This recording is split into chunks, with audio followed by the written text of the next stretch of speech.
Numele meu este Haită Florin și am 16 ani.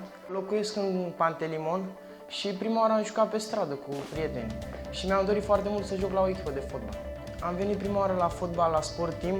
La Sport Team am început pe teren redus, la 5+1, țin și acum minte că am jucat cu o echipă Fair Play se numeau și am câștigat cu 15-0, am dat 5 goluri. Cea mai mare performanță a fost locul 2, când am câștigat locul 2 pe București și am jucat și pe țară într-o grupă alături de Hagi, Buzău și Tulcea și am obținut rezultate foarte bune la grupa 2000.